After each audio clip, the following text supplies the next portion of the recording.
Hey everyone, before you buy the Redmi Note 13 Pro, you might want to listen up. There are some pretty serious flaws that nobody's talking about enough. These aren't just little trade-offs. They could affect how you actually use the phone every day. So let's break down the biggest problems with the Note 13 Pro and why they matter. Part 1, Software and Performance Problems. First up, performance. A number of users say the phone becomes laggy and slow after updating to HyperOS. Animations stutter, apps open with delay, and the overall snappiness just drops. That's not what you want in a phone that's supposed to feel pro. On top of that, there are complaints about bloatware. Too many pre-installed apps that you can't remove easily, so even though the hardware might look good on paper, the software experience drags it down. Part 2, Wi-Fi connectivity and network issues. Another big one, connectivity. Some users say their Wi-Fi is very slow even when they're close to the router. And it's not just speed. There are reports of apps freezing or disconnecting when on Wi-Fi. If you rely on your phone for streaming, messaging, or work, that's a huge red flag. Part 3, Battery drain and charging realities. Battery life sounds good on paper, but real-world usage tells a different story. There are complaints of fast battery drain, even on light tasks. Yes, it supports 67-watt charging, but even then, not everyone is impressed with how long the battery actually lasts. One reviewer said, "It's not a 2-day phone. You'll likely need to charge every night if you use it heavily.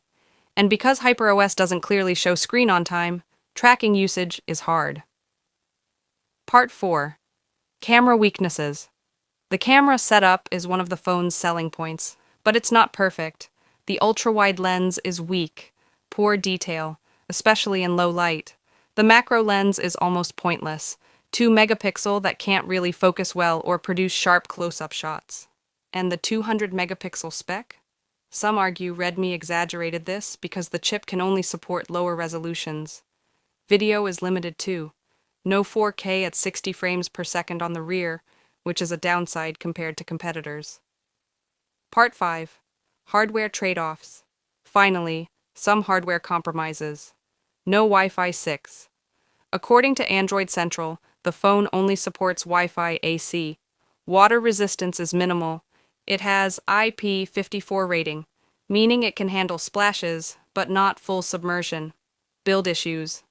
A few users report that the back glass panel can separate slightly from the frame, possibly a manufacturing or glue issue.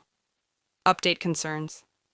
There's worry it might not get long-term software support compared to higher-end phones. Conclusion. Recommendation. So, is the Redmi Note 13 Pro still worth buying? Yes. It's a powerful phone for the price, with a great screen and good performance in some tasks. But if you expect flawless Wi-Fi, rock-solid stability, or top-tier camera versatility, you'll probably hit some of these pain points. If I were you, test a unit in a store, scroll, open apps, check Wi-Fi, make sure to check after a software update. Decide if those camera trade-offs are okay for how you use your phone. Alright, that's my breakdown of the biggest flaws nobody's talking about in the Redmi Note 13 Pro. Let me know in the comments, are you facing any of these issues? Or maybe you have a pro version and things are super smooth. If you like this kind of honest review, smash that like button, subscribe, and turn on notifications, because I drop real talk on phones like this all the time. Thanks for watching. I'll see you in the next one.